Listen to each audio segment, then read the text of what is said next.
Recording in progress. Okay. Welcome, everybody. I'd like to call to order the meeting of the Public Safety Committee for October 19th, 2023. And I believe we have more than quorum. Great. First order of business is public comment. Is there anybody here in the chambers who wishes to address the committee? I have one written comment I'm going to read in. Is there anybody online who's looking to address the committee? Dominic, do you know? No? Okay. I've been given a comment from Zach Wynn, and I'll just read his. He's asking me to read a letter from first responders, and I will read his comment first. I regret being unable to attend this month's meeting due to work. Recently, dozens of Bangs ambulance personnel and City of Ithaca police officers signed a letter to Ithaca Common Council outlining concerns about the, quote, green zone, end quote, sanctioned encampment behind Walmart. I am including the letter in this correspondence. I request it be read into the record of the committee. The past 2 months, I have requested an assessment of circumstances in the county, specifically if there is a documentable increase in crime. Local media frequently makes reference to a perceived increase in crime. I would like to know if this perceived increase is an actual one. Thank you, Zach Wynn. And this is the letter he asked to have read into the record. On behalf of the undersigned first responders in the City of Ithaca, we come together to express our shared concerns regarding the recent legalization of the encampments, known to us as the jungle. The jungle, with its mixture of individuals experiencing homelessness and confronting adversity, has regrettably become a hotbed for criminal activity, including acts as grave as murder and sexual assault, widespread drug use, and illicit methamphetamine production. While we applaud the city's efforts to address racial and socioeconomic disparities, we cannot endorse the decision to legalize what might be the most perilous area in Ithaca. Those who are homeless require assistance and security. The jungle provides neither. We firmly feel that medical care and fire response within the jungle cannot be efficiently administered without the presence of the Ithaca Police Department, IPD, on the scene beforehand. Legalizing encampments may attract more individuals to this area, thereby heightening the demand for police presence in the area. With police numbers already stretched thin, waiting for their arrival would only slow other first responders' response times to those in need within the jungle, as well as impede our ability to serve the broader community efficiently. The dedicated first responders of the Ithaca community do not discriminate based on race, religion, gender, identity, or political beliefs when caring for our community. Our unwavering commitment to all citizens remains steadfast. However, we must emphasize that when our safety is compromised, the quality of care we provide to the entire Ithaca and Tompkins County community is at risk. Considering these concerns, we respectfully urge against the legalization of these encampments. Instead, we encourage city officials to explore alternative solutions for the homeless population that do not inadvertently empower criminal elements. We hope that through collaboration and shared dedication, we can work toward a safer and more equitable future for all. The city stands at a crucial crossroads where a pivotal decision must be made. We can either reclaim our city, restoring it to the safe and vibrant college town it once was, or continue down a path marked by lawlessness. The choice we make today will influence the future for all residents and visitors alike. In our professions, we've learned that by joining forces and drawing strength from one another, we can overcome seemingly insurmountable challenges. It is our hope that the city officials will unite alongside us. And this was signed by a long list of, I believe, first responders, and that's attached to the letter. I guess I will give this to Brittany, and she can make it part of our record. And if anybody wants to see it, I can hand it around in the meantime.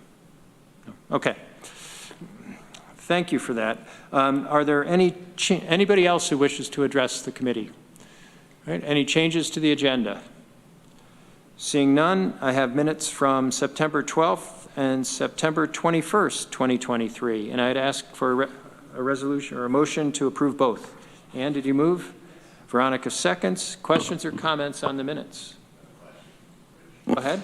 Our discussion on the data disclosure, at what meeting did that take place? I believe that was our August meeting. The August meeting. So there was no follow-up in September? I don't believe we had it on the agenda for September. Thank you. I was trying to remember the sequence. Okay. Anything further? Are we ready to vote? We're all here, so we can vote by show of hands. All those in favor? That's unanimous. Thank you. And the chair's report, I wanted us to refer back to the Public Safety Committee priorities that we talked about at the beginning of the year, because we're coming to the end of the year. And they're not in the agenda packet.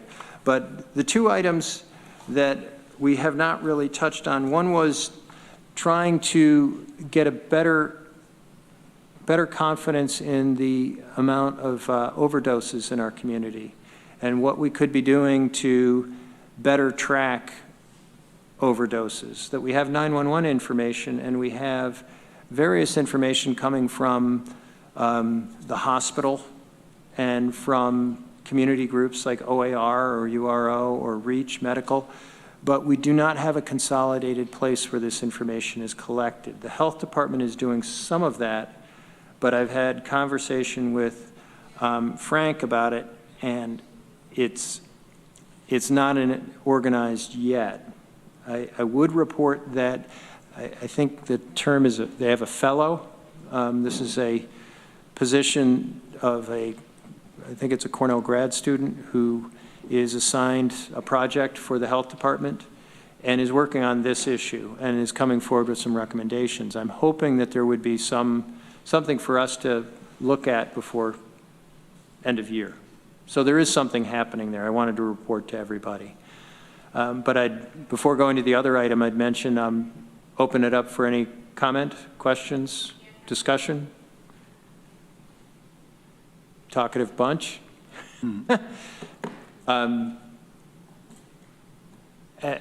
I've said before, I feel this is something that would help us in terms of trying to make policy decisions if we had some better sense of what's really happening out in our community.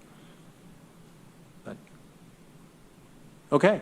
The other item we had put as a priority for this year was to look at the impacts of legalization of marijuana.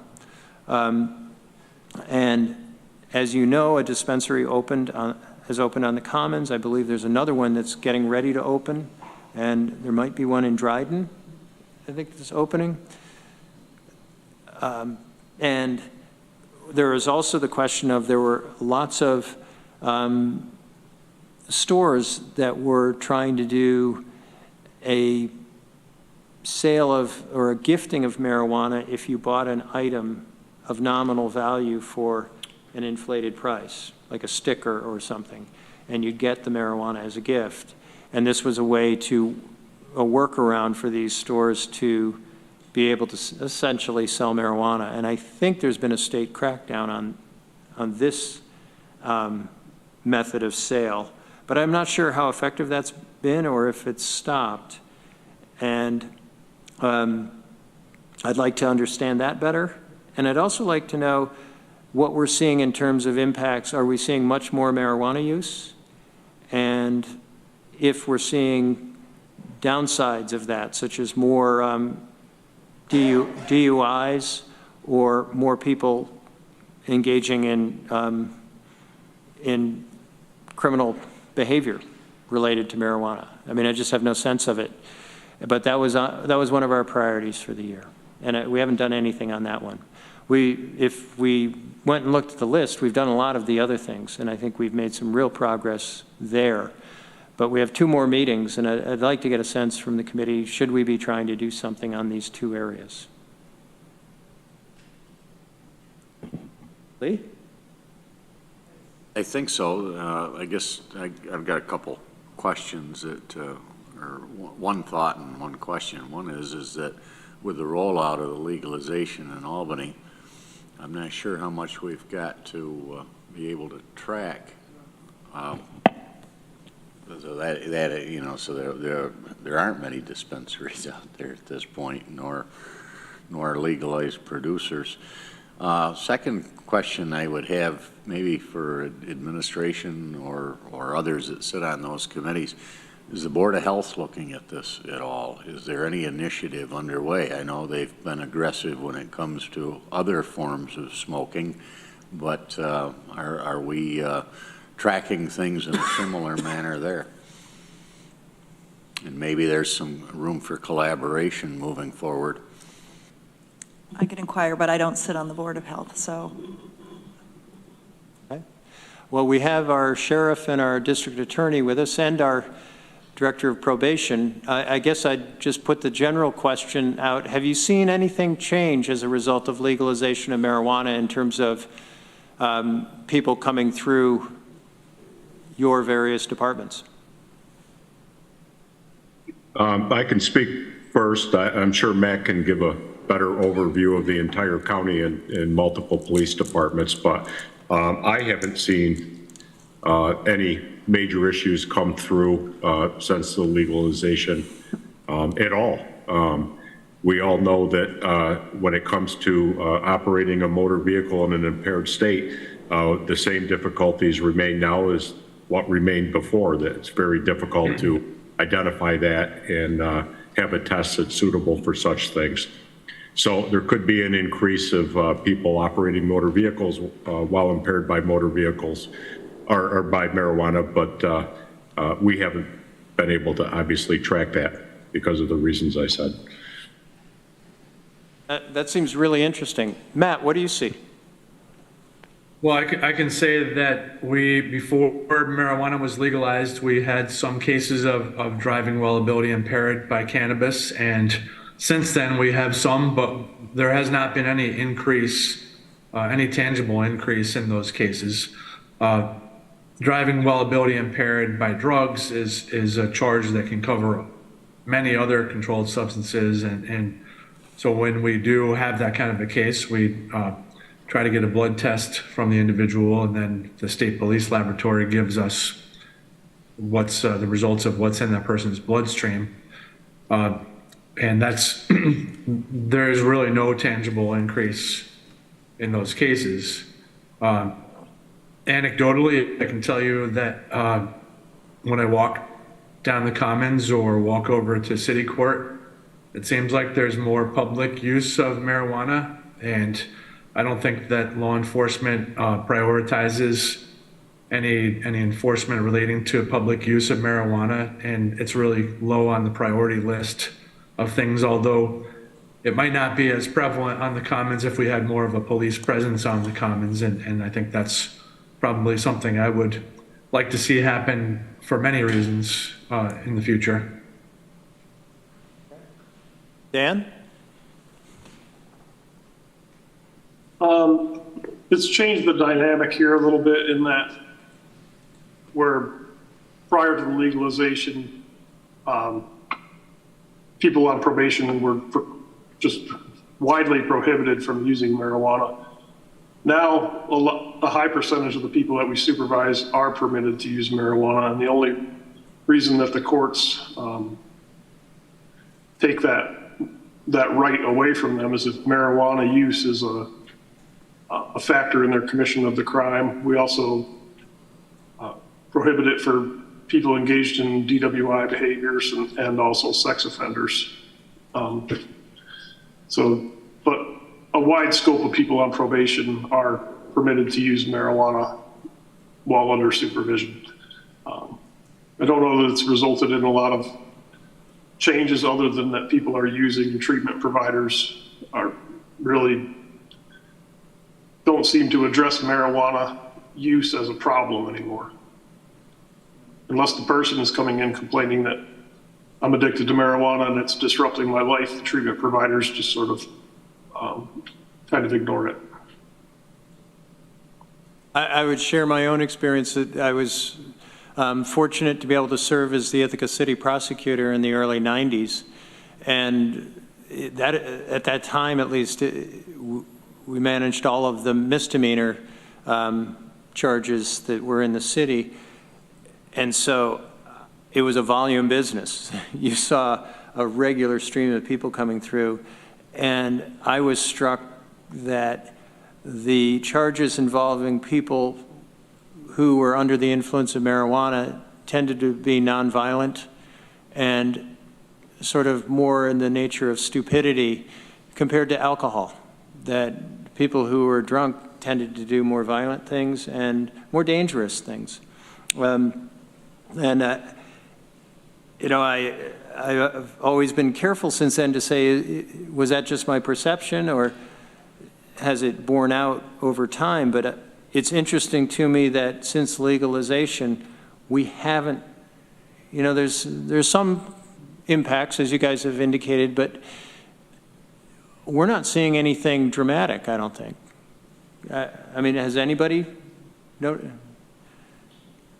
You know, I also note that almost my entire life there's been a huge effort to do something about marijuana use, and maybe that wasn't the best place to spend a huge amount of effort. Just a comment, but Ann, Lisa.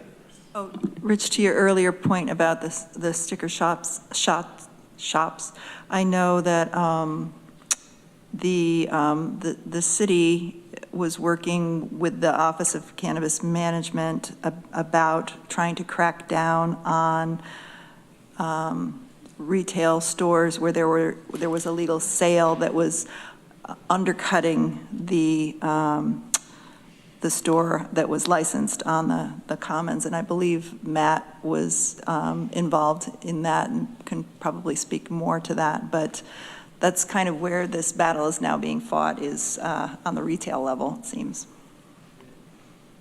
Ann, and then Lee, and then Mike. Thank you.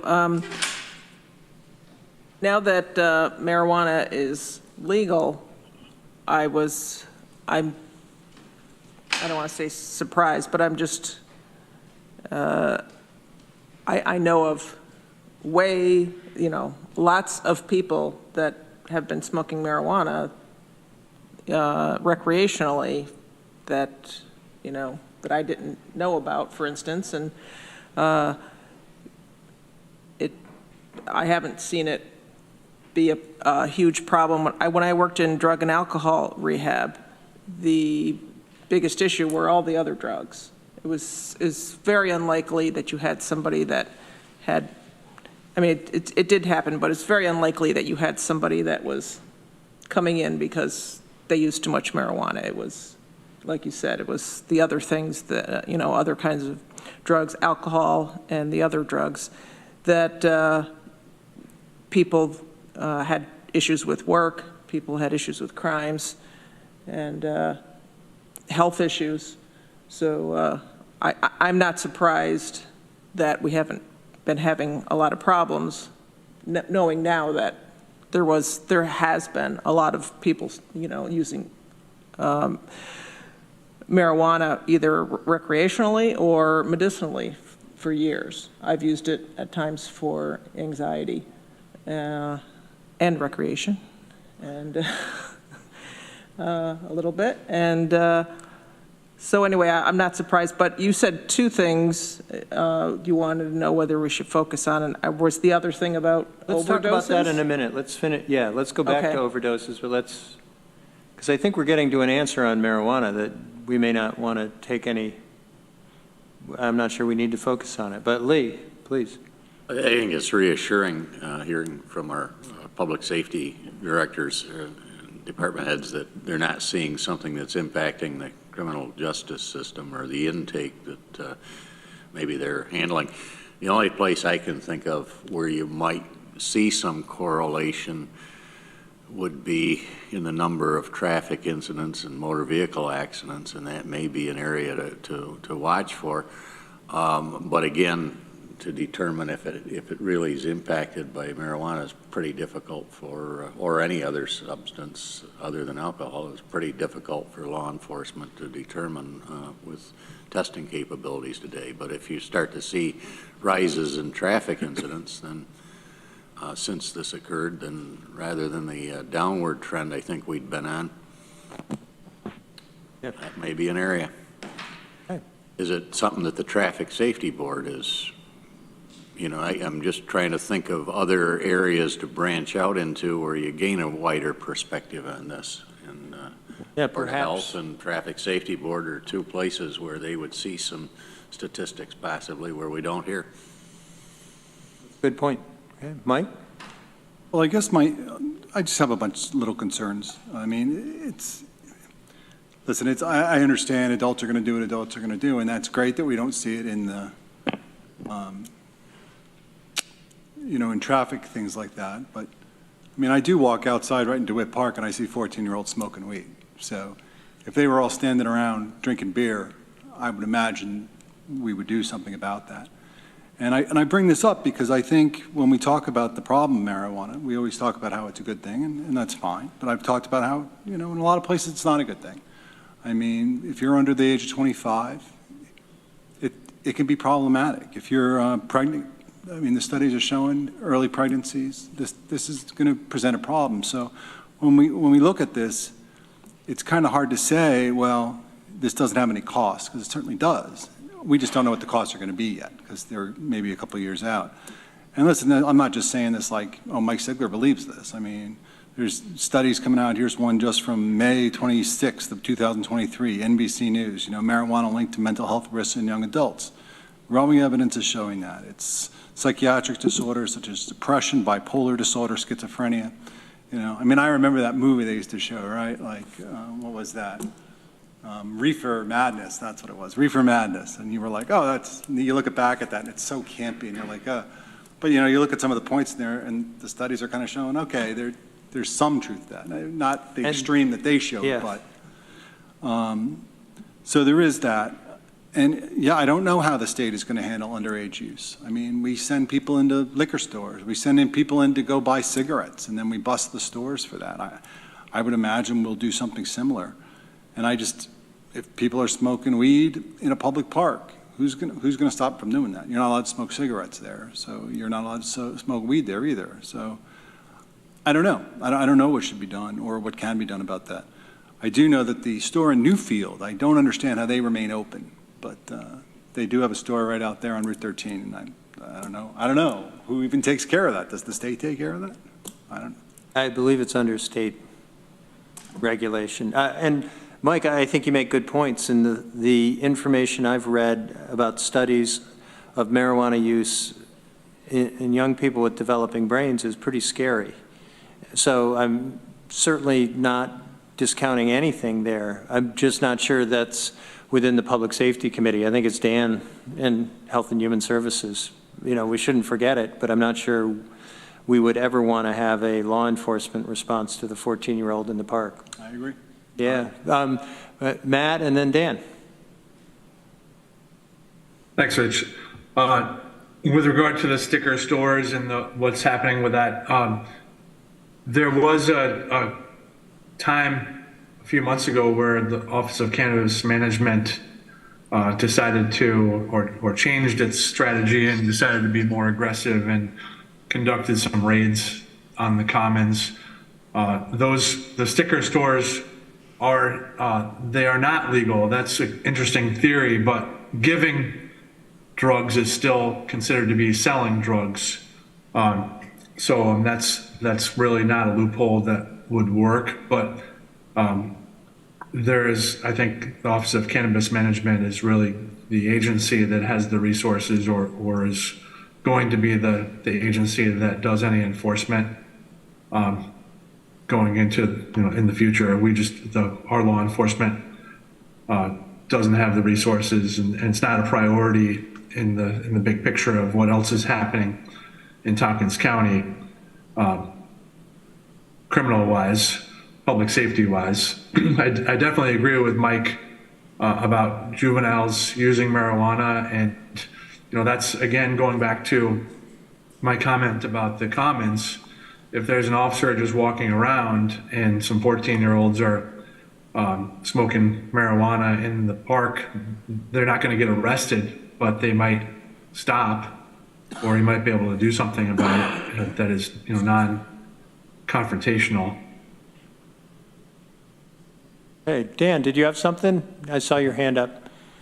Sorry, I just had one more thing about, as far as the motor vehicle accidents, I think there's been a shift in how we enforce DWI cases in general, and that so many of them come into my office because of accidents as opposed to proactive policing, and it's because of resources. There is more of an effort to have patrols related to DWI, but anytime there's an accident, the officers who arrive at the scene try to assess the driver to see if they are impaired by anything. If there's any evidence of drugs, whether it's cannabis or cocaine, whatever it may be, or alcohol, then we try to obtain the evidence that we can to prosecute a potential case like that. Okay. Dan, did you have something? The points that I was going to address were brought up by Mr. Sigler and Mr. Van Houten, so Okay.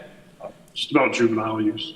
And I note page 49 of our packet from the sheriff's report has the schedule. We're getting some grant money to do special road patrols and traffic stops for exactly this purpose. And we're trying to target, particular times where you might see more people on the road who are under the influence. So there are good steps being taken there. Okay. The other item I had mentioned was overdoses. And I think that, well, I'd like to get some direction. Would you like me to try to work with Frank Krupa to get a report before the end of the year on what's happening within the health department on reporting on overdoses? Because they're trying to get a consolidated approach. Ann? Yes, I would. I think back to, might have been Under Sheriff Jen Olin had said a while back when we were asking about tracking overdoses and that there's a limited amount of information that we have. So I would like to look at that too, if I'm remembering correctly, so that we can, to see if we need to if it would be helpful to get more information, and if it's possible to get more information about when people overdose and the cause of that information, rather than looking at that a year or two later going, oh, geez, it would have been nice to know because we have this clump or this number that just doesn't say exactly why people overdosed. Yeah, I think if we try to do this, we can never expect to do it perfectly, that we're going to get a lot of incomplete data and duplicative data. But if we're, as we get better at looking at it, we'd probably be able to differentiate and to figure out, is there a bad drug, for example, coming through our community, and to try to alert people to that. I think that would be a really useful, tool in the toolbox if we could really do it. I'm not sure we're that good at it right now. Right, and then we've talked before about, alerting the public. The more precise data we have, then the quicker we can put out alerts too, to warn the public. Yeah. Anybody else? Does this seem like something you want to try to get at, Lee? Two things. I don't know if in our realm we ever see any stats out of the medical examiner's office as to overdose deaths, and that may be something to incorporate into it. The other part is, Mike's over here, and I hate to put you on the spot, but the reporting that was established at emergency response, was that Narcan administration were tied into the health department a couple years ago? I don't know. Yes, and we still do send data over to the health department monthly. But as you know, our data doesn't show a complete picture, because when we receive a call, if say we might dispatch a call as a cardiac arrest, but it might have been caused by an overdose, but so it doesn't really give a complete picture. Do you see some increases in Narcan usage? Has it been consistent? I'm leaving that wide open. I don't. I mean, not information that's getting, nothing that's getting reported directly to us. Friends. Yeah. Because because that would tell you a little bit. Okay, well, this is helpful to me. Did you have anything, Veronica? I did, but I forget what it was. Oh, right. I guess if, if there's a public health fellow, as you said, who's like been working on this since the last time we talked about it, then yeah, I'd love to hear what they have learned. Okay, I will work on that and try to arrange that for either our November or December meeting. Moving on. Actually, I'll share that save that for district attorney. And just to give you a heads up, Matt, when we get to your report, I'd like to revisit the question we got from our guest who spoke or provided the written statement about crime rates. And so when we get to your report, I will ask you if you wish to comment on Zach Wynn's question. But let's move on to county administration. Welcome.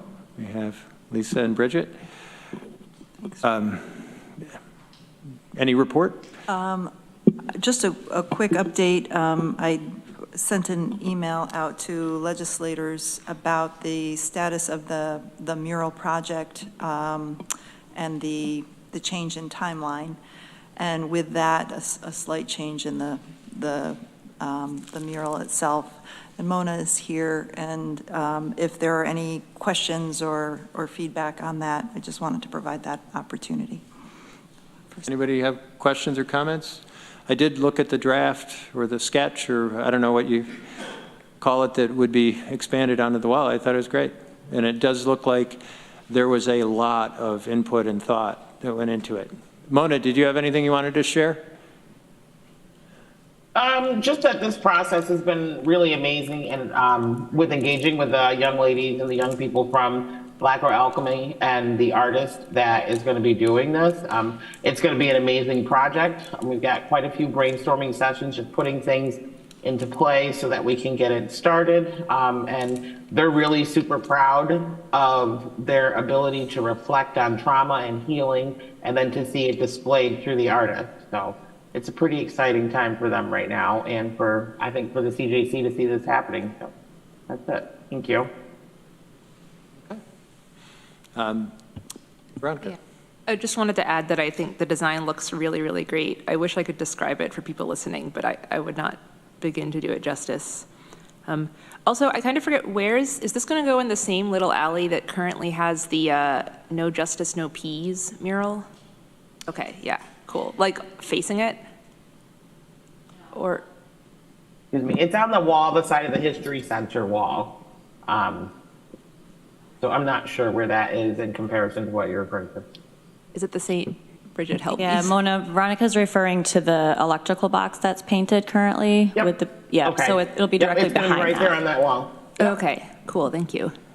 And I guess I should add, some of the storefront owners on the Commons have come out into the alley when we've been over there, kind of walking around and looking, and they're like, oh my God, you can use my wall too, which is the other side of it. So, they're looking at maybe connecting with some artists in the area to have some work put up on their walls also. So it's sparking a lot of interest on the Commons. That's great news. Okay. We have a couple items under county administration. One is just continuing the discussion about data disclosure. And particularly, I was hoping we could talk a little bit about the platforms we'd use. And Derek and Matt, I understand that you both have data you're thinking of putting up on your sites. And Derek, you've been putting up data already. I guess the question I'd pose, or maybe the comment, is that for a member of the public, it seems like it would be far preferable if we could get to a central location for this data so that there would be one-stop shopping. But I'd welcome discussion on this. Go ahead, Matt. Sure. The data that my office is going to be putting out is there are 10 to 12 pages of different sections of data. So, I think it would be great for the CJC to have a portal to link to all the data dashboards and all the pieces of data. But I mean, there's no one-stop shopping on the internet it's not like it's difficult to go from one link to the next. If the CJC has all of the data dashboards linked and organized, I think that accomplishes the one-stop shopping that you're talking about. But there's no one page that's going to have all the data that people want. That's impossible. So I mean, I think, each person or each agency has data that they want to put out that is relevant to their agencies, and putting the context with that data is really important. So I think my vision and what I understand will be the CJC will be the hub for all of these dashboards. So that's the one stop to click on links to get anywhere you want to go. Mona, is that your understanding? Sorry about that. For the most part, yes. I think I'm comfortable saying yes.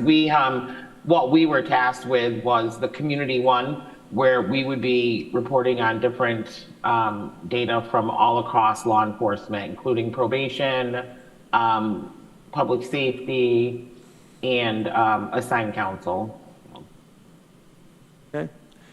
And Derek, or Dan, did you guys have any comment? No, Rich, I agree with what Matt said. I think it would be extremely cumbersome and nearly impossible to lump all departments into one dashboard. I'm not sure how that would work. As I said before, I'm fully committed to releasing everything that's in control of the sheriff's office. I have no issue with the public seeing that, but would like that housed on the sheriff's office website. Dan, what's your thinking? Because I know you have data as well. We have a lot of data.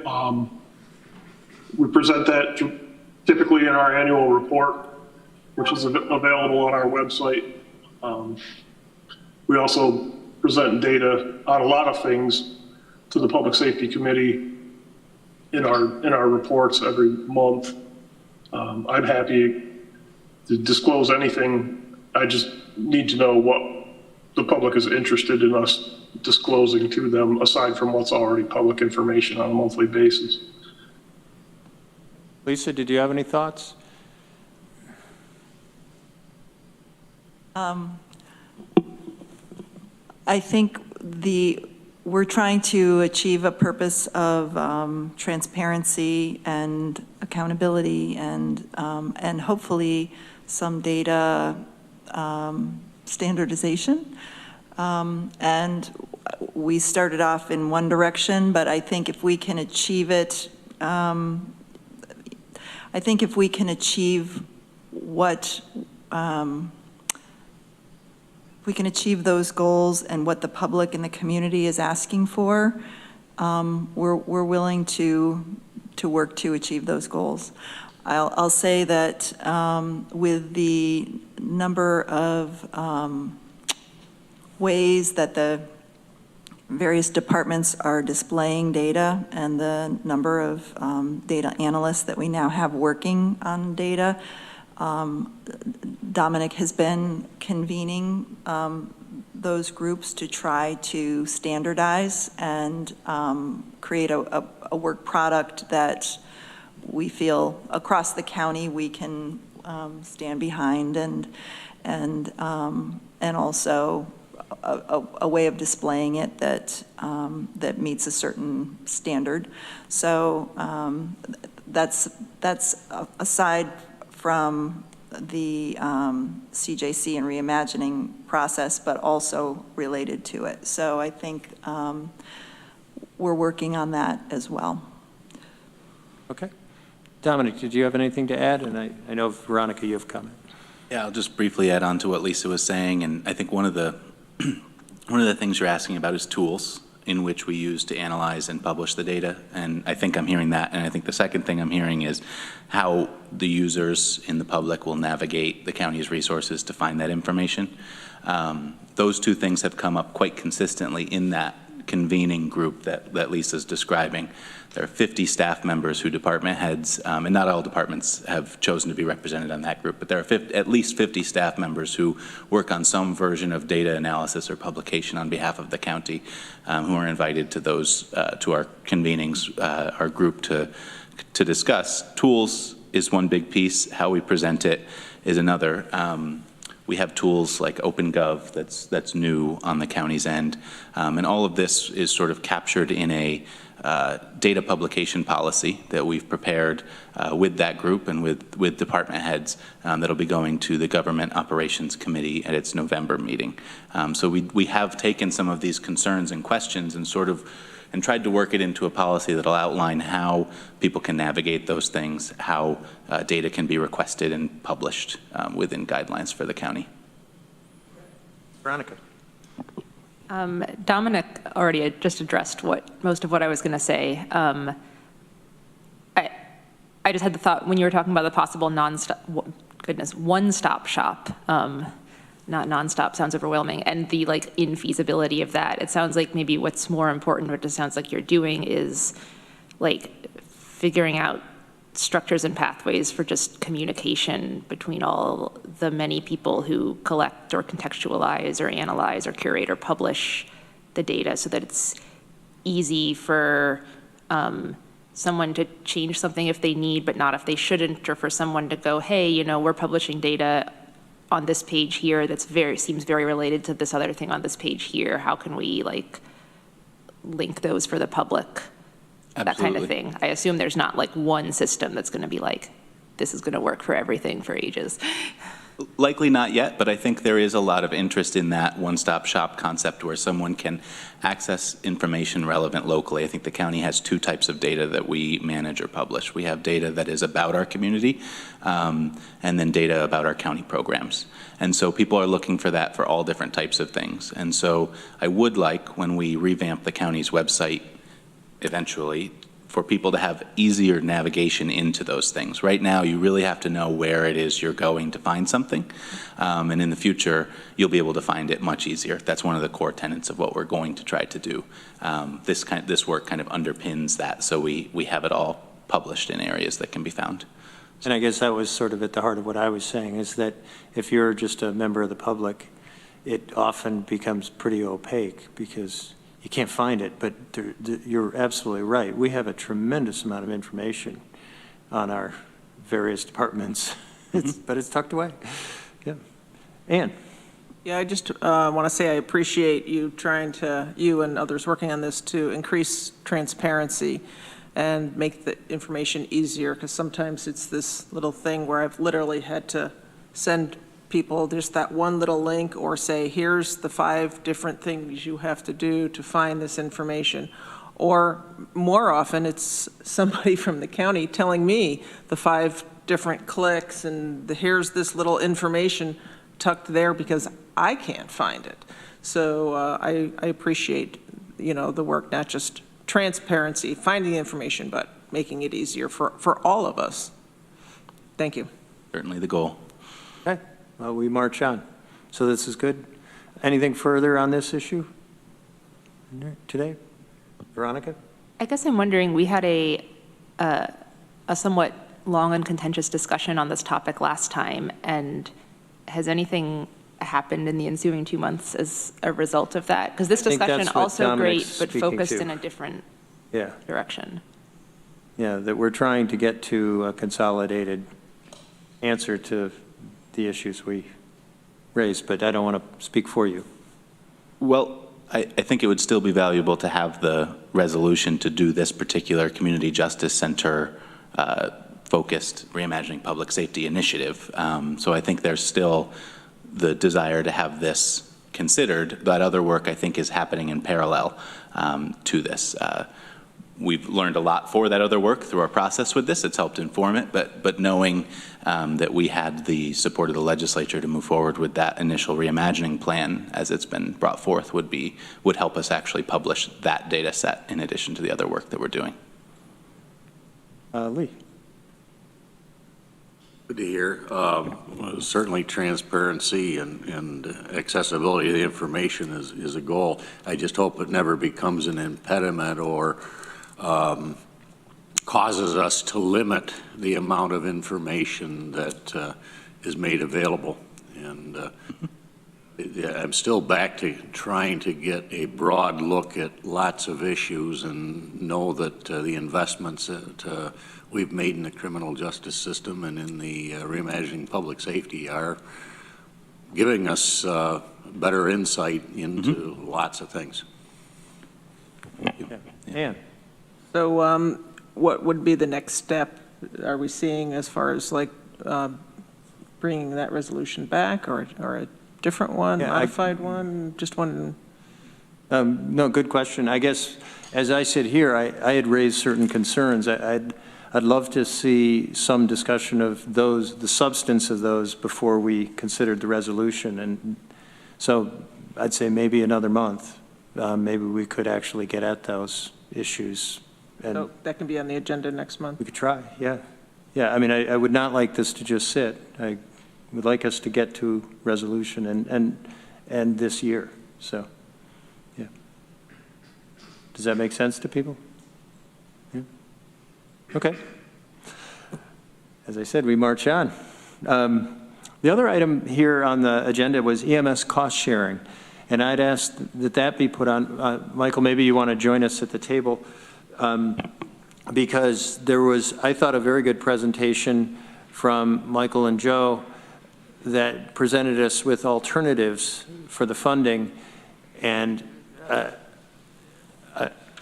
believe that might be beneficial to get some feedback from the committee members on which option looked like it made the most sense. And my recollection is I was thinking that option 3 did make some sense from the PowerPoint, but I don't have the PowerPoint in front of me. Can you give us a hint as to what option 3 was? Option 3 would be that the county funded half and that the towns funded half, but there'd be some accommodation for those communities like Dryden, Groton, and the village of Trumansburg that are funding ambulance services. And that we would want to do something to make sure that we maintained levels of service within rescue departments. There were 4 options, right? I think there might have even been 5, but I'll put Mike on the spot. There were 5, and I brought that with me, and she's making a photocopy for me okay. right now. So we're going to have those in front of us rather than trying to go from memory. And I certainly don't want to relitigate an extensive budget committee process involving our decisions about EMS, but my sense is that it would be helpful for the county to be trying to give clear direction to our sister municipalities on how we might envision this could get done.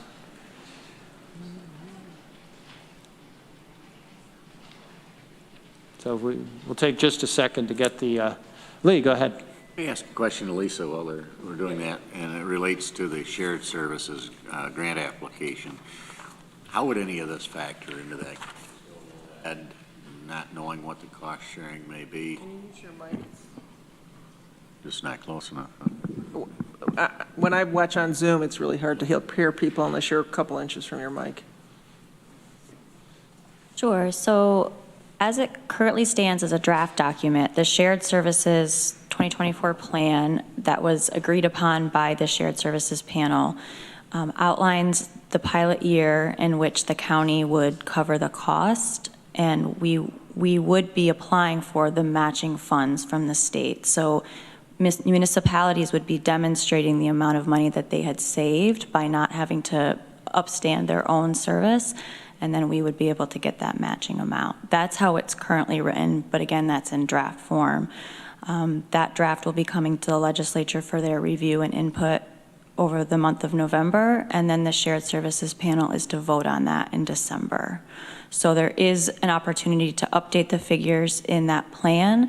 However, that's not what was originally outlined by the Shared Services Panel back in the summer. Does that make sense? It makes sense. It sounds as though the county underwrites it at least this first year. As it's written in the Shared Services draft plan, yes. The grant application. Correct. You know, I think that there was, in trying to quantify what would be required hypothetically by a municipality to stand up their own service, it would be really expensive. And I think we scared a lot of these municipalities that we were looking for them to pay that amount. While what we're talking about with our rapid medical response model, it was a very different number. And so we probably could have communicated that better. And I hope we get this grant. So what we're really talking about is if we don't get the grant, we still want to proceed. How do we do that in the short term? And frankly, this provides a template for 2025.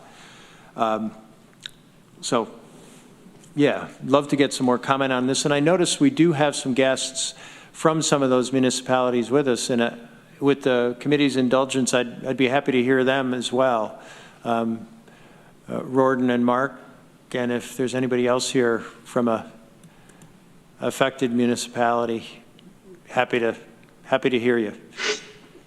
What are you guys thinking about the various models? Committee members or on screen?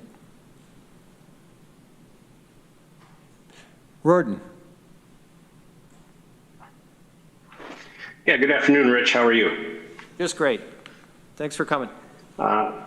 Yeah, thanks for allowing some time. I'll be respectful of everyone's time, but I did want to make a couple of comments. I missed the legislature's meeting at the beginning of the month when you kind of discussed this in depth as I was out of town. So I wanted to comment on a couple of things.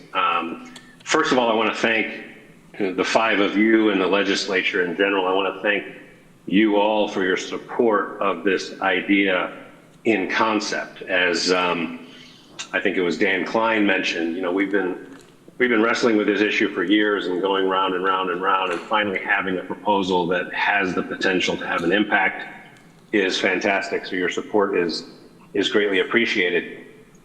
With respect to the cost sharing itself, we've talked about this quite a bit at the TCOG subcommittee, the Emergency Services Subcommittee, and kind of wrestled with what we might support or what we might want to recommend. And so I'm not speaking on behalf of the committee specifically, but I would encourage you all and encourage the legislature, in as much as you're willing to consider it, particularly for 2025, that you entertain the notion of this being a county-run program that is entirely funded from tax base. And my reasoning is this. The town of Ulysses pays the village of Trumansburg over $400,000 a year for ambulance service, on top of the nearly $300,000 a year they pay for fire protection. I have had conversations with Supervisor Olson, and I'm not going to put words in her mouth, but I think it's pretty close to a non-starter that the town of Ulysses would be willing to pay for a shared service to bolster what they're already paying for. I can't speak for the town of Ithaca or the town of Dryden or others, but I would guess that there would probably be similar sentiment from those folks, which leaves really, and this is not a pejorative, but it leaves really the towns and municipalities with the least financial flexibility, if I can put it that way, who are not able to fund their own services in the first place, which is why they're in the positions they're in, as having to bear some of this burden. And I think that becomes a threat to this program being able to continue at all. And my justification for suggesting that it become a county department, not dissimilar to the sheriff's department, and funded by all county taxpayers, is simply that although this is a rescue program and we're billing it as rapid medical response of a basic or a BLS nature, it really supports and underpins all of our EMS services. And that map that I know you've seen of the responses in and around the city of Ithaca and Tompkins County, we have, I don't think we have it available today, but we have updated maps where we pull bangs out of that picture, and you're able to see just how many calls in the town and the city of Ithaca, the village of Trumansburg EMS and Dryden Ambulance are responding to.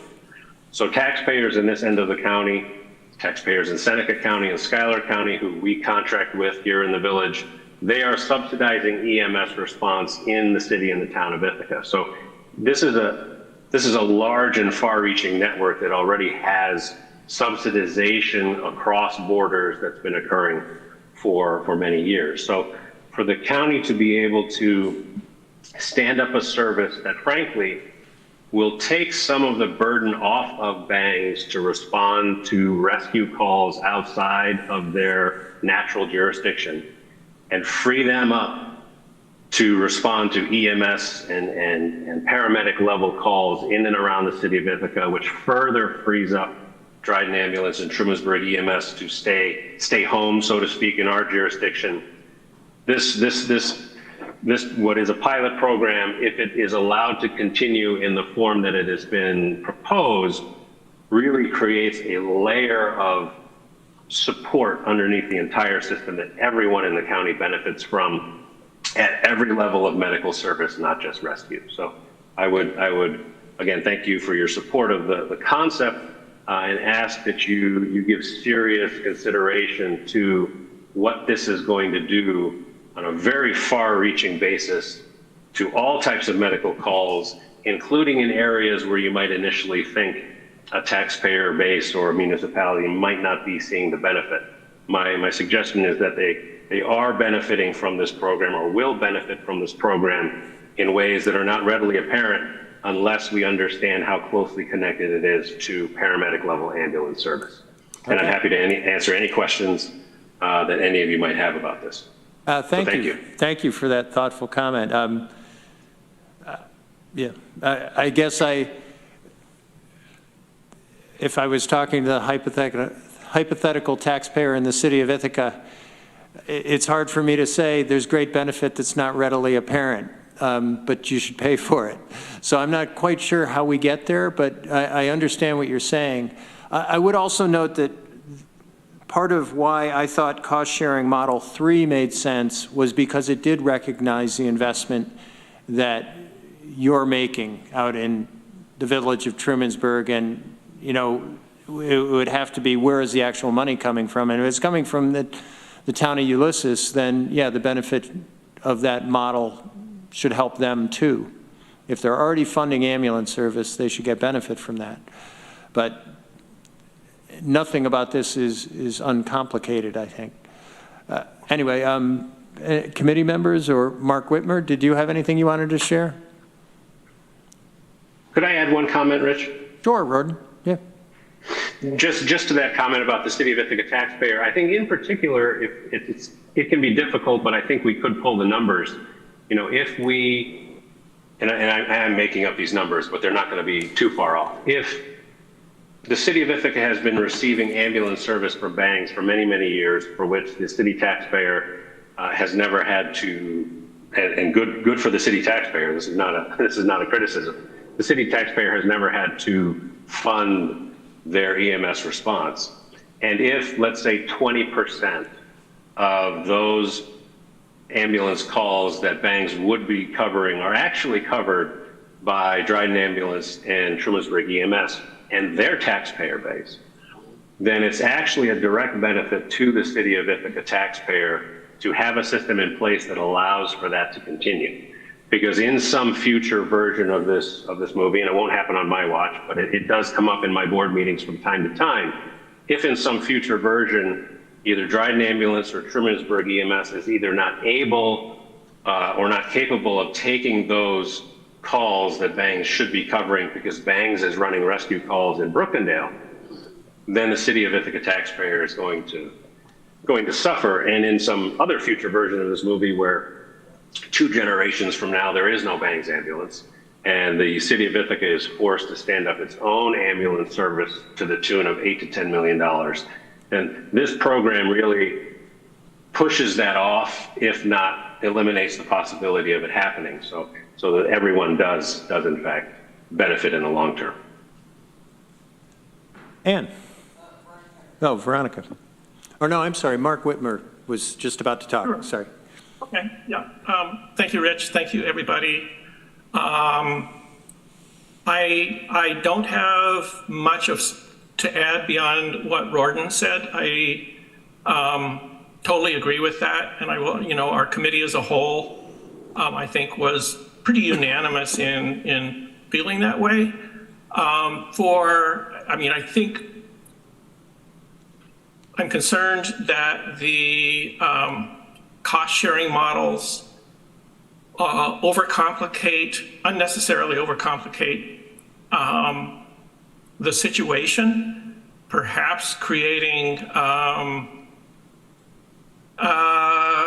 Achilles heel sort of situation that could undermine things. The one thing that in our early discussions over the 3 years that we talked about how to address this problem, it was very clear, and Rorden made this point numerous times, that this is a countywide problem, and it can't be approached in a piecemeal fashion. So I really do think this is a great proposal that's addressing a really critical need that supports all of our emergency responders, including our transport agencies. I just think it makes sense to, the funding is, I think funding it through the county, it's distributed evenly across the county to all residents. And so, yeah, that's where I'm at from my superficial understanding of everything. And I think Rorden really laid out the arguments well. So thank you. Okay. Veronica and then Ann. Thank you. I think Mayor Hart more or less sold me on his proposal. And a key piece of it is reminding us that this is a pilot program, as I understand it. It was always framed as such. We seem to be taking a different view during our budget discussion about it. And not all the cost sharing models, but at least models 2 and 3 we're splitting up half of the cost among municipalities, but differently based on how many rescues they have, or how many, I guess it's only 0 or 1, but how many transport agencies they have. Those make sense based on speculation, right, about how the Rapid Medical Response Countywide program is going to impact services in different places and the burdens on the existing programs. So in that light, it does make sense to me to have the county fully fund it. And in some sense, this is all coming from the taxpayers, right? So how to have it just like countywide, evenly funded for the first year or two, however long it takes to see, hey, what does happen? What is the influence of this program? And if it turns out to be lopsided in some meaningful way among municipalities, I suppose I would ask the municipalities to be open to potentially sharing in the cost in some other divided way down the line. But it would make sense to collect data first. I had one question attached to that, maybe for our admins. If the county took on all the costs, does that affect our shared services grant at all? Like, it still makes it this is still a shared service, right? Even if the costs are not shared? Right, yes. So that is how it's currently drafted in its draft plan. Mm-hmm. I would just say, though, I think everyone's aware, the New York State Shared Services Initiative is very specific, and there's a very brief window of time, and the funding will only be for 1 year, and the costs have to be incurred in that year, which is why it's made the budgeting for it as tricky as it is, because nothing lines up perfectly with our budget deliberations or the municipalities. So, but we will only be receiving, if we receive the grant, for that 1 year. Ann? I would like to see this service, as some have said, like included, for instance, in one of our existing departments, say emergency response, because I just can't see in the future, a year from now or any time now, trying to parse this out. We don't do that with the, sheriff's department, the library. We don't see, so, the town of Ithaca folks or city of Ithaca folks use the library more or call 911 more or use the recycling department. I could go on with all our departments. We don't, we don't say, oh, well, this town has more folks that are older, so they're going to use our office for the aging or our health department more. So I don't see why we would do that. It's as it's been said, it's a countywide problem. It affects the whole county, and I would like to just figure out how to establish that going forward so that the municipalities aren't worried we're going to change that later. I don't want them to be anybody afraid to tell their folks in their community to call 911 for fear that they could incur some cost or to unduly burden one municipality, because I'm looking at all the 5 options we have here, and how do you figure out which one's fair? So I don't think we can do that as a county. So I would, I'm really leaning towards the county covering the cost for this. And I'm not one for raising, it's a high price tag. I'm not one for, raising taxes, but this has been an established issue for many, many years. And we didn't think twice when it came to protecting our citizens when COVID struck. And I think with this, I don't think we should think twice about providing services that could be medically necessary or in some cases life-saving. Hey, Mike. I don't really lean either way on the question of cost sharing or not cost sharing. And the beauty of that is I don't have to yet. The beauty was that we were able to fund this fully for the first year. We've got it going. We've got it off the ground. And now that's the discussion we have over the next 6 to 8 months. Just a point of clarity, we don't know that we're going to get that grant. Right, but we're moving ahead with the project. Maybe. Yeah. We put it into contingency. Depending, this is the agreement we need to arrive at. Well, we don't have to arrive at it before we pass the budget. How much did we put into contingency? I thought we put the full startup cost into contingency. We went back and forth on it, but I think we put half into in contingency and half into one time. So we have not yet approved this. I think you're saying okay. I think we're talking past each other. Okay. We can do that. To me, we've got the money allocated. If we go, we're going to start this, and then it's in contingency. Well, if we can't work out a cost sharing, we already have the money there, and that gives us more time to work this out. I'm looking at the numbers, not thinking that we're going to be able to come to anything. there's no way Caroline's going to say, yes, we're going to do $87,000. That's a big nut for Caroline. And you're looking at other towns, like Dryden, they're going to pay 102. I don't see cost model 2 going very well. Some of the other ones might work. Lansing was pretty receptive to it, which surprised me a little bit, but that was good. I do want to point out, though, so I think this is happening regardless. I'm fully on board, whether we have to pay for it or it's a cost-sharing mechanism. But I do want to point out, though, and it's something I pointed out pretty strongly to Lansing as well, this is not an ambulance service. And that's why I get a little concerned when some of the towns that do have ambulance services are saying, oh, we're not really going to benefit from this that much. And I'm like, no, you are, because I looked at the numbers of missed calls, and those missed calls probably won't be missed calls anymore. And maybe that's because those ambulance services are responding to a mutual aid or something out of town. But this is to get somebody to your house in a certain period of time. And and I said that to Lansing.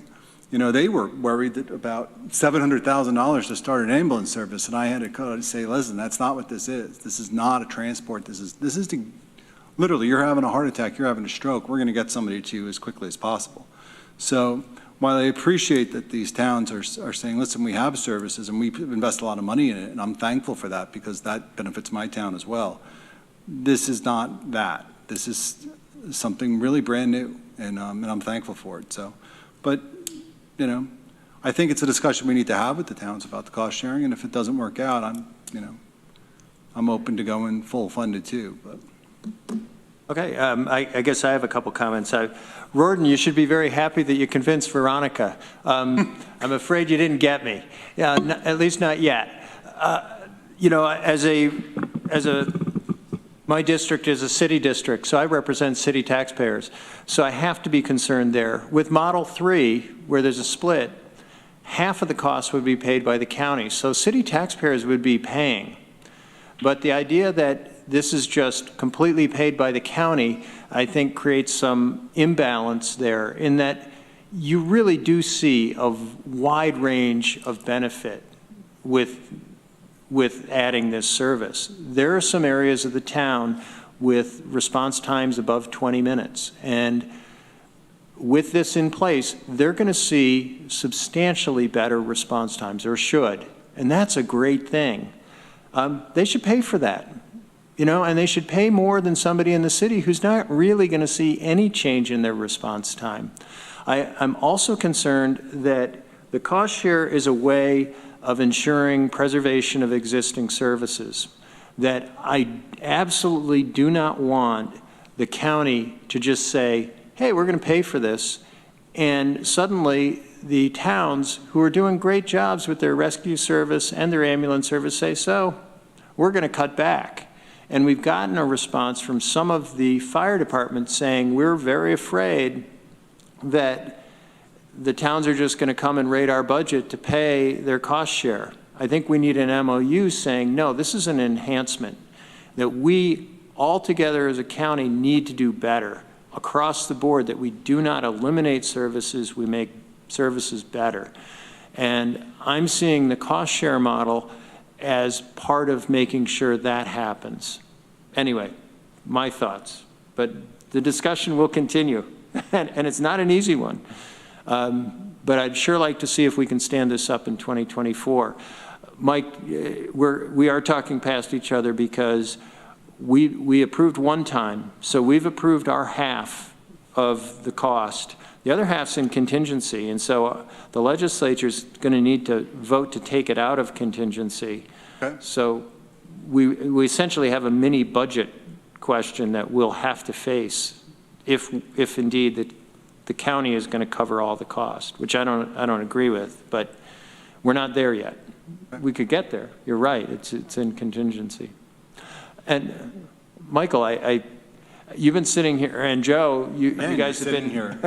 I don't know if you want to remain agnostic as to which cost model. I mean, this seems to be far more political than administrative, but I don't want to not give you a chance to speak. Thank you. Very good. Anybody else on this issue? I talked too much. Sorry. Let's keep moving. More to come there. The sheriff's office is up next. Welcome. Thanks, Rich. I only have two very brief things. Update on our hiring for road patrol. We ended up having 56 people take our written exam, and our physical fitness testing for those people is scheduled for November 4th. So I'm sure after that, we'll have some people not show up and some people won't pass, so the number will go down probably considerably, but I still think that's a good number to have, and should wrap up us filling our few vacant positions on road patrol that we do have. Second thing I have, and last thing, is we hosted a verbal judo course at Ithaca College recently. 28 members of our office department attended that. We also opened it up to all other law enforcement agencies in Tompkins County. So had some people turn out for that. Verbal judo is something that I actually brought in many years ago to the sheriff's office when I was captain. It's a very good training that it actually was based out of Auburn. It's based on de-escalation tactics and how to use certain language to calm people down. It was very well received many years ago, and it was a very good thing to be able to bring that back, because most of the members that probably attended that in the past have long since left or retired. So happy to report that, and that's all I have today. Thank you, Sheriff. Questions or comments for our sheriff? Ann. I just want to say congratulations to the members of the Corrections Division who received awards. I see you had a ceremony there, and I think I've said it before, I'd be willing to try and attend if I could, if you have any ceremonies. I know I've heard before from your officers that it makes a difference if legislators, show up. So, if you think of it next time, please, I think I speak for all of us that, we'll try and make it.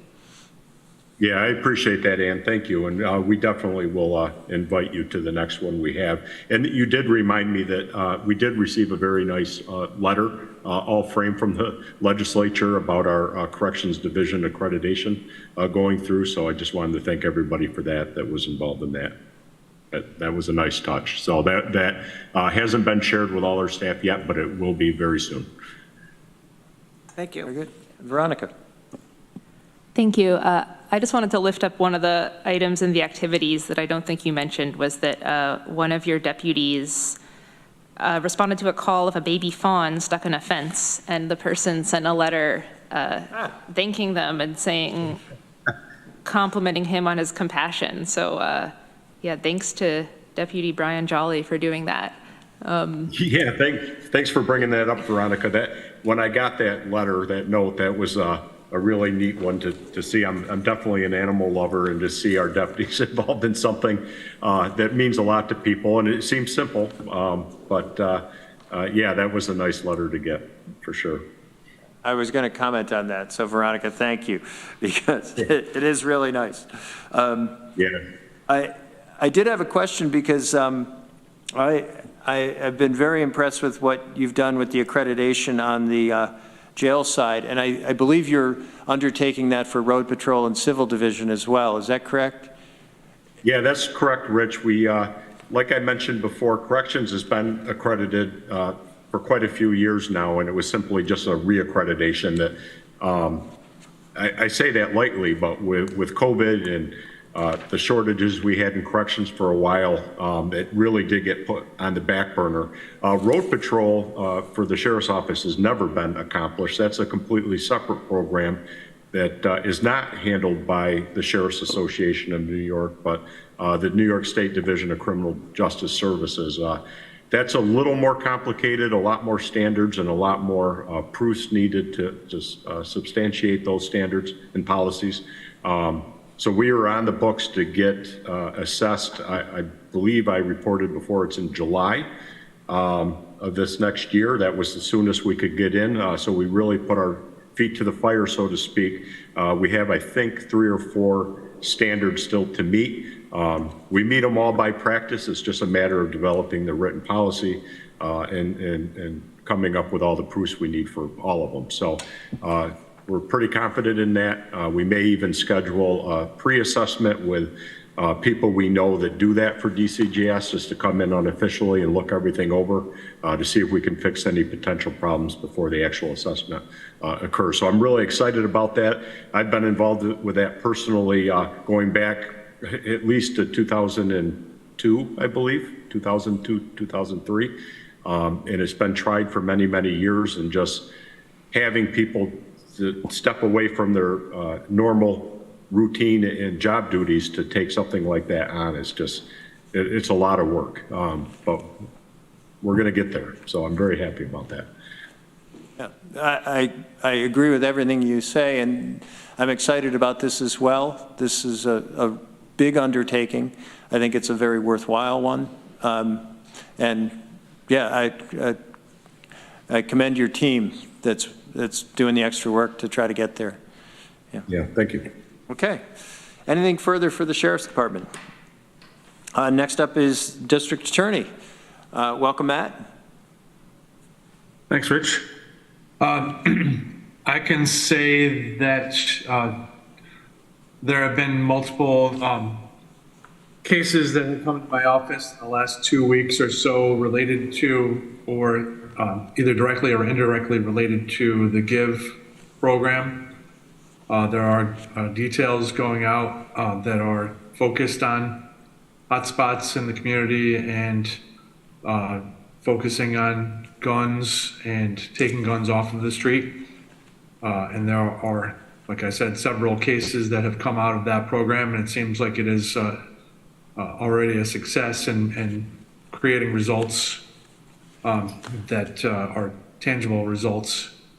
That being said, I think I'm looking forward to the launch of my dashboard, which will put the actual arrest totals out for the community.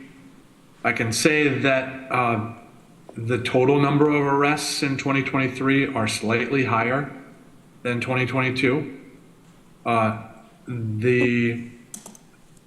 think the community and some people in the community perceive that there is more crime because there is a concerted effort by some people in the community to make the community think that for their own reasons or for different reasons. And that's unfortunate. But the fact is that there is a lot of attention paid to violent crimes, and justifiably so. But overall, the numbers are not they're not significantly higher. They are slightly higher than last year. And like I said, the dashboard is very close to being launched. That will have the real numbers, and people will be able to sift through them and see which agencies are arresting people, where they're being arrested, for what crimes, what's happening in their prosecutions, who's going to be in alternatives to incarceration, who's in the jail and why are they in the jail, and more information that I will be open to hearing from the community about feedback and things that they're interested in seeing that we don't have. But I think that's the best answer I can give to the question that was posed. Thank you for that. I guess I'd have a further question to ask, which is, if you're not getting back to incidents and you're starting with arrests, do you feel confident you're really getting a finger on the pulse in what's happening in the community? Well, in the perfect world, we would be able to put out the data for incidents, but this is not a perfect world, and it's just not a feasible thing that is in my control to be able to put out. So, I mean, putting out the data that we have with the context and the explanations is, I think, really important.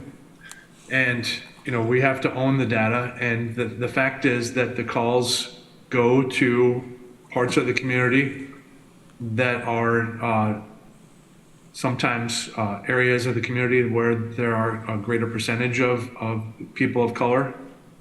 And that's going to reflect in the arrest records. That's not anybody's fault. But I don't think we can wait for something that is probably practically impossible to collect to launch the data that we do have. I guess I wasn't asking about whether you can break down to people of color or not, but just incidents.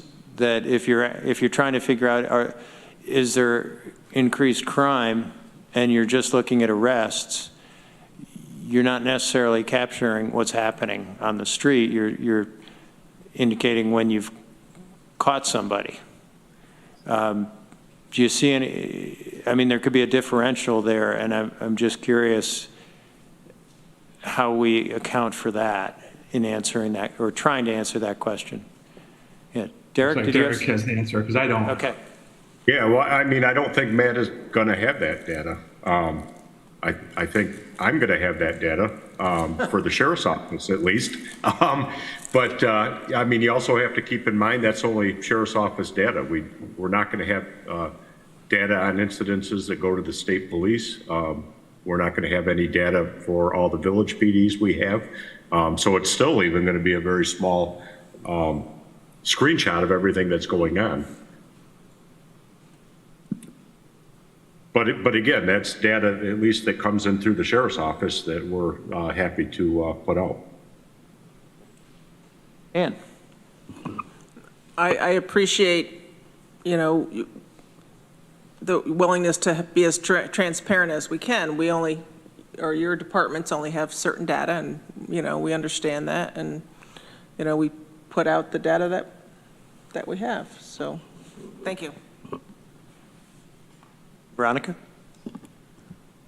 Yeah, I wanted to say also that arrests don't capture, data on arrests won't include all incidents, but also, I thought I could say this symmetrically and nicely, not all arrests are also of someone who's committed a crime. I mean, in a perfect world they would be, but it's not necessarily perfect. And then just in general, the question of is crime higher is a very, very broad question. What are you counting as crime anyway? That'd be hard to answer specifically. But I do really, really appreciate both Matt and Derek, both of your commitment and enthusiasm to releasing the information that you are able to. So thank you. And I note, Lance, you weren't here at the beginning of the meeting, but we had a member of the public ask a question, and we were discussing it. The question was, the past 2 months I have requested an assessment of circumstances in the county, specifically if there is a documentable increase in crime. Local media frequently makes reference to a perceived increase in crime. I would like to know if this perceived increase is an actual one. Do you have any thoughts? Yeah, I can. I kind of caught that, and I thought that was what the gist of the question is. And I was looking at our data, and we'll have all this data, as we discussed, Rich, for you next month. It'll give you some historical step back, which will reflect assigned counsel data, which captures most of the criminal cases. I think I agree. There may be a little tick up. It kind of fluctuates month to month.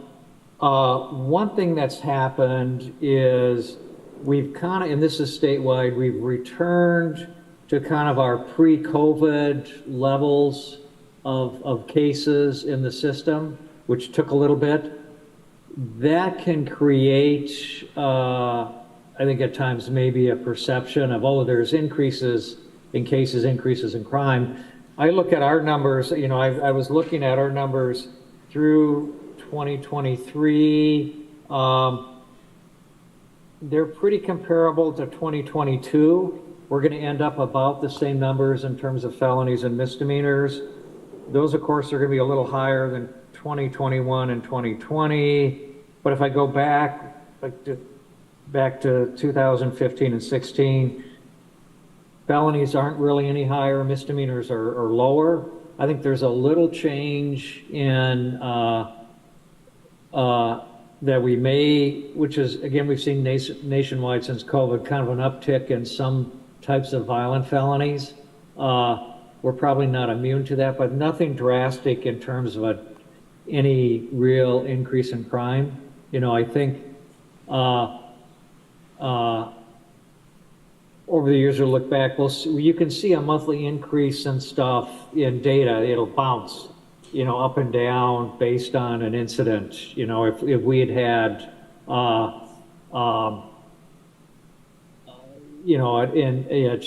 we had a murder case a few years ago. There were 6 co-defendants, Matt, correct? But we had 8 murder cases, which seemed like, oh my God, 8 defendants charged with murder, but it's really 5 in one case. So we have to be, data can create impressions, but I think I'd have to agree with Matt. I look at the data, I look at city court when I'm there, I look at some of the other courts, there's nothing to indicate any drastic increase in numbers, which would be indicative of a drastic increase in crime. I guess thank you for that. I'd ask you the same question essentially I asked Matt, which is that you get involved when there's been a charge filed. So you're seeing it after arrest. Do you have any confidence in being able to say anything as to the incidences of criminal behavior in the community? Well, you're going to have, and I see Derek is here. Let me give a brief answer, and I'll defer to Derek. We do have a couple of, leads. We'll defer, but that's minor. That's more minor kind of criminal behavior. That's not, people with serious crimes don't get deferred. I don't see anything in terms of I'm trying to think of the word to a large increase in crime. I didn't want to we're not seeing that here. I mean, we're busy, but a lot of that is existing caseload. The nature of case, as I said, may be changing, but we don't, that's just kind of anecdotal because we don't see incidents here. We get when people are charged. So lead may take a piece of that, but that's, Okay. Okay. And Derek, I saw your hand. Did you have anything to add? Yeah, I was just going to add, Rich, and Lance kind of touched on it already. I mean, a lot of what we're seeing from a law enforcement perspective, and when we talk about actual crime versus perception, I gave a presentation on the GIVE grant where I had some charts of what the state was seeing. And, from a law enforcement perspective, when we document and submit reports to the state on violent crime, we're talking about, rape, robbery, homicide, felony level assault, things of that nature, which are pretty high end. And although, like Matt touched on, we have seen a slight increase in some of those things recently, what I'm at least not used to seeing that doesn't make it to the level of Matt or assigned counsel is, the gun-involved crime that's the definite increase in shots fired, especially in the city of Ithaca, that isn't documented to the level of some of the major crimes I just mentioned. A lot of times there's gunshots going off and there's not an arrest made, or nobody's hit by a stray bullet. There's bullets into vehicles, things like that, or into a house, and it doesn't get documented at the same level or way. So I don't think the major crime types that I mentioned are so significant that it causes much concern, at least for me. So I agree with Matt on that point, but there definitely is a gun problem that we're seeing, and it's been going on for a while now. So I think when people hear complaints or see in the media these gunshots, I mean, they're relating that to violent crime, and that's different from what the state tracks. Thank you for that. Veronica. Yeah, thank you. On the topic of different kinds of crime, a type that some of my constituents bring up that hasn't been covered or two big ones are wage theft and warrant of habitability violations, which I don't seem like the kind of things that would come to any of you guys, but are they?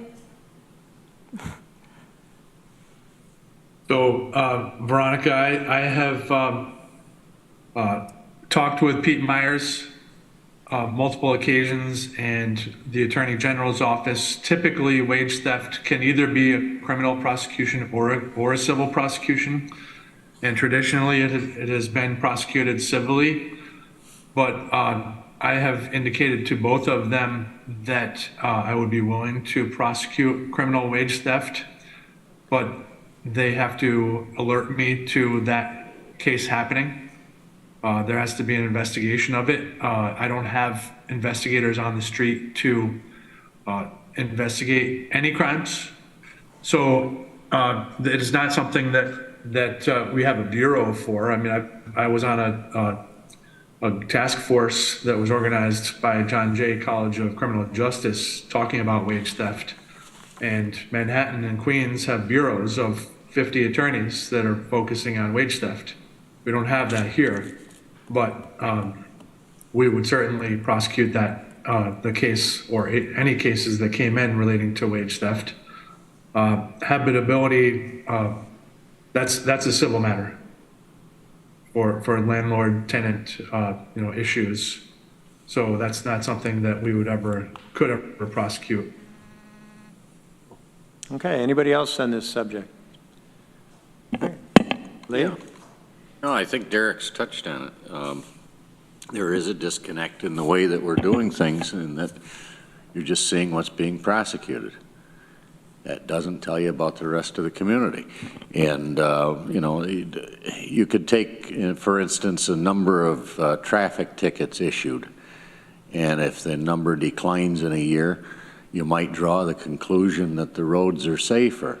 No, what it might mean is one of our municipalities does not have the resources to enforce the law, and you may be much less safe. So somehow you've got to get, in addition to what's being provided to us, you've got to get a look at what the public is reporting to us and what they're expecting for a level of service.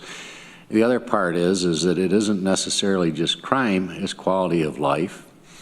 It's living in an environment that you feel safe and healthy in. So, the more data, the better. Okay. More to come Just there. not sure we're looking in the right places. I agree with you.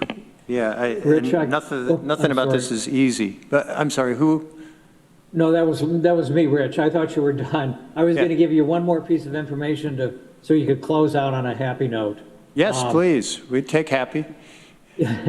We just submitted our third quarter reimbursements to the state on our grants, and the county should be getting about just under $116,000 back later this year for our attorney costs. All right. Good news there. All right, let's move on. Thank you, Matt. Department of Emergency Response. And we have Michael Steitley with us. I see also Joe Milliman and Jessica Verfus on the screen. Yep. So welcome, everybody. Thank you, Rich. I just wanted to give a quick update on the backup center project. So all the engineering work that needed to be done in order for us to continue to move forward with construction has been complete. It will go out to bid for the month of November, and we're estimating that they'll be complete with all the structural upgrades by the end of April. But in order for us to really sort of accelerate when we can get into the actual center, we've been doing things in parallel, including updating our radio system and our phone system. And I'm going to have Danielle speak to this briefly, but it ties into a question you asked last month about the spike in calls. So one of the upgrades that we did was to our Vesta phone system. The Vesta phone system is this software package that we use to traffic all of our incoming calls. And when we partnered with Cornell to do the backup center, we saw there was benefits in us purchasing the Vesta system together. And what we realized was in the last couple months that we were inadvertently pulling some of their data because we have a shared system now. So Danielle's the one that did all the heavy lift on this. So I was wondering if Danielle would mind at this point just, filling the committee in. Yes, please. Danielle, welcome. Thank you very much. Last month, you had questioned the significant spike in the calls that we were reporting. I worked with John Schaefer, who's our professional development coordinator here, and he helped me figure out that the numbers, we did an upgrade and Motorola had not completely parsed out Cornell from our numbers yet, so that's what the significant spike was that you had questioned. So we went back and we ran some numbers. So on page 56, the 22 versus 23 call volume, that has been adjusted. So those numbers are inclusive of just the Tompkins County 911 Center now. So the orange bar has the corrected amount for last month of 12,960 instead of the significant spike that you had recognized and questioned. So we did go back and change that. So the problem was that they were not partitioning the Cornell calls, so they were automatically getting included with our 911 center calls. So that has been amended. And this month for September, there's just a slight drop over the numbers that were reported in 22. Okay, I really appreciate that explanation. Sorry to put you to that work, but I'm glad That's okay. our numbers are where they, It's they're good we accurate. caught it now, because if we would have caught it too far down the road, it would have been a little bit more challenging to really figure it out. Yeah. So, Well, great. yep. Yeah. That's all I have. Thank you for that. Is there anything you want to report, or can we proceed to questions or comments from committee? That's all I had, just the backup center and the explanations to our calls. Okay. I did have a couple questions on the report. On page 55, you have September 2023 law enforcement calls for service. And I'm wondering, do you get any data on call response times? Because I had a constituent talking to me about response times in the city that struck me as a little scary. And is that something Dewar tracks? Actually, I think Danielle would be much better at answering that question, because she has also the background in this center. And I understand this could be kind of difficult to talk about it, you know, and I don't want to do it in public if it's not ready to be disclosed, but I think it's something we might want to understand more about, is how fast are we getting emergency services? There is a way to do it. It's not as simple as just running a report. But again, Danielle, because what she's doing right now for EMS has a little bit of experience in this. But Danielle, do you want to speak to that, what the process would be? Sure. I think you set it up very well, in that it is not that easy to do. If there's specific calls, then we can go in and we can look at specific response times, such as when we took the call, when there was an available officer to attach to the call, and then it all also comes down to the utilization of, in each police vehicle, they have a mobile data unit. And if it's a high priority call, they may not utilize their buttons to push that they're en route or they're arrived. They may do it over the radio instead. So if there's a specific department that you would like us to look into, that's definitely feasible. It just may not be that accurate based upon the utilization of that computer that they have in the car. Sometimes the dispatcher can also assist by putting them on scene or en route for things. So if there's, such as there were a couple of different things that were brought to Mike earlier in this week where we were looking at the differences. It may also be delays based upon how many officers they have available per shift. So we can definitely, if you'd like to get together offline and discuss different departments or different areas of concern or different days of the week, then I'm happy to work with you and fulfill your request for whatever information you are looking for. But as Mike had said, it's not that easy just to run a simple report for it. That's fine. That would be great. I think this will take a more nuanced discussion. So I'd really appreciate a chance to have it. Okay. Okay. Anybody else? Let's see. I did have another question on page 57. The cumulative calls for 911. We were using a 5-year average, and it looks like now we're looking at prior year, which may make sense. I was just curious, was there a decision made to go away from the 5-year average to? That was just a discussion that I had up here, and we had said that we could try having it over the 1 year, but if there was an overwhelming, they would like to revert back to 5 years or 3 years or whatever the time frame is, we can go to that as well. So I'm open to discussion about what time frame you would like this month and this year compared to. So the September 23 column in comparison to if you want September over the last 5 years, 3 years, whatever time frame you would like. Okay. I don't know if any of the other committee members have thoughts on it. It seems like you see fluctuations month to month that are pretty extreme, so that the 5-year average might provide a better benchmark, that what happened in 2022 might just be an aberration rather than what we might really look at. But I don't know. What do you guys think? Ann?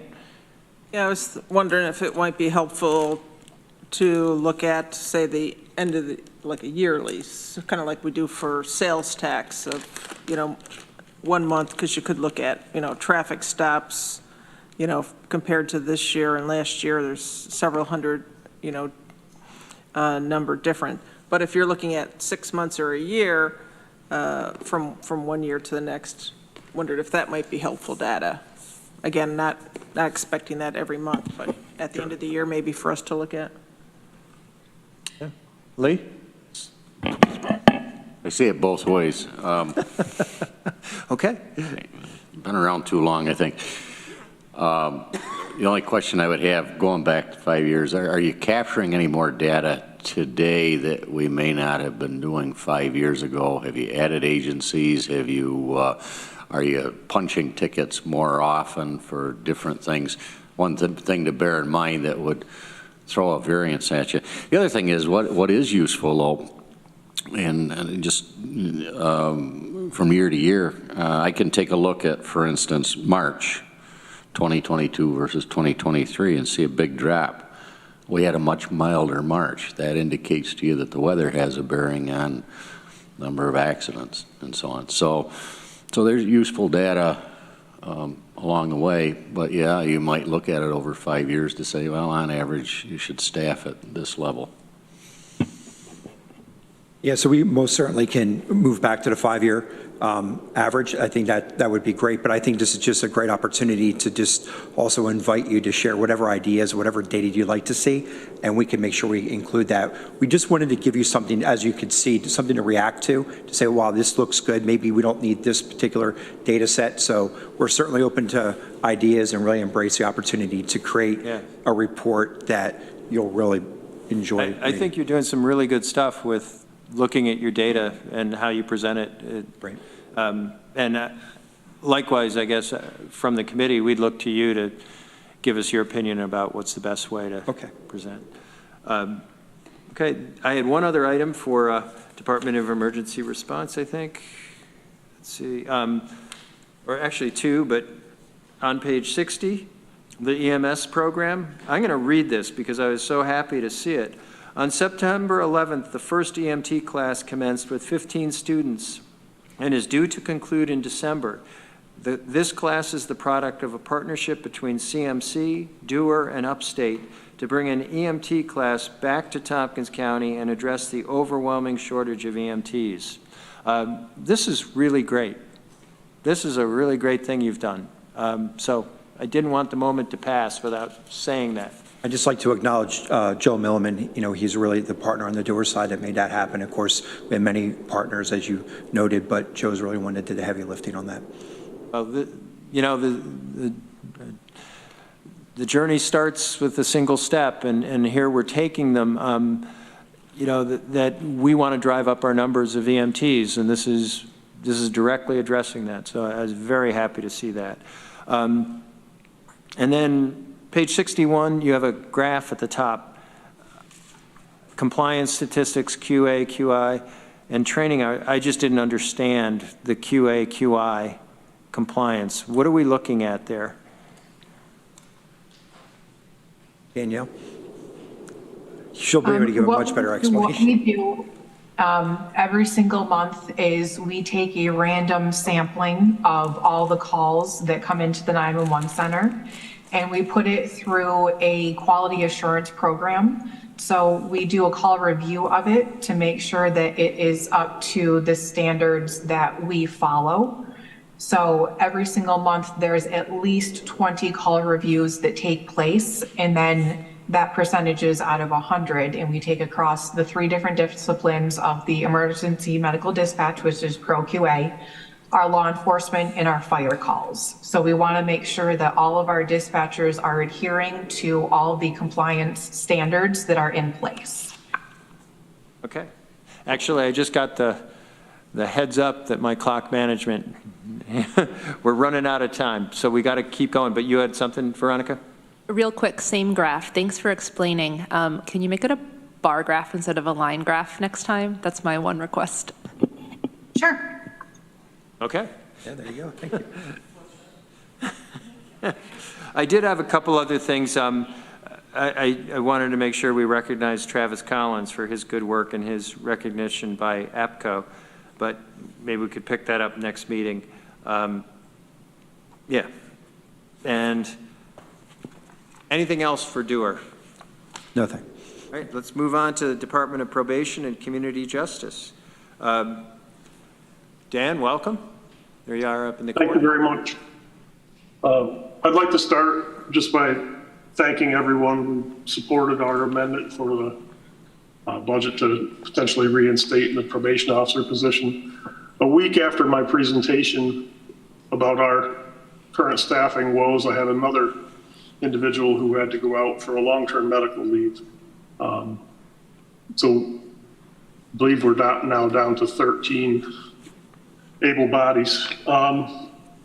I did interview, our team interviewed Monday and Tuesday, 3 candidates, and extended an offer to the successful candidate who has accepted the new probation officer position, pilot program, to try and reinvigorate restorative justice principles into our practices by putting 24 hours of community service into every into probation orders and conditions for every misdemeanor conviction and 48 hours for every felony. I just wanted to, can I share my screen real quickly? Because Sure.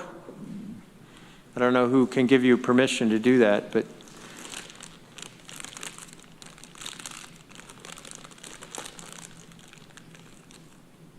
Brittany, are you? Okay, you should be able to just share your screen.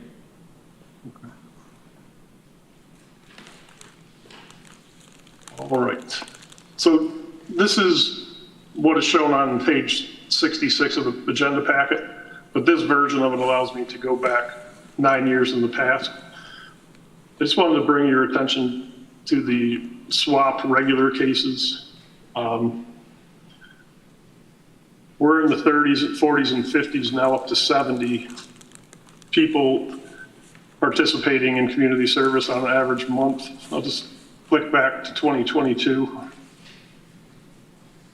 In 2022, the program was essentially dying as a result of COVID. We're averaging, less than 10. Then in July and August, when we started the pilot, the numbers started to creep up. But if you go all the way back to 2014, these are the highest numbers of community service participation that we've ever had. We're looking at this line here where we were in the 30s fairly consistently, and that tracks all the way up to COVID when we were in the 30s, and now we're doubling those participation numbers. So I just wanted to point out that pilot seems to be successful.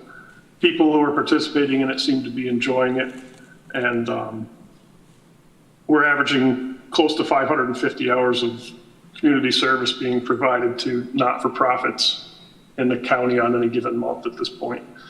So that pilot has become a success. I will no longer consider it a pilot, and I think we're just going to go with that for the future in order to continue to reinforce the importance of restorative justice principles in our work.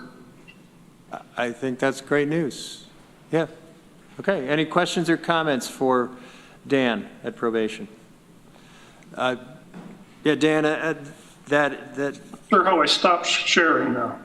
Yeah, I did have a question on page 66. You've got 16 electronic monitoring cases. I was wondering, you're using 2 different kinds of electronic monitoring devices. Do you have enough? Yes, we do.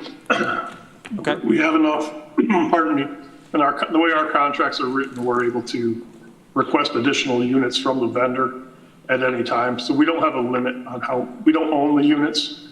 They're provided in it through our contract.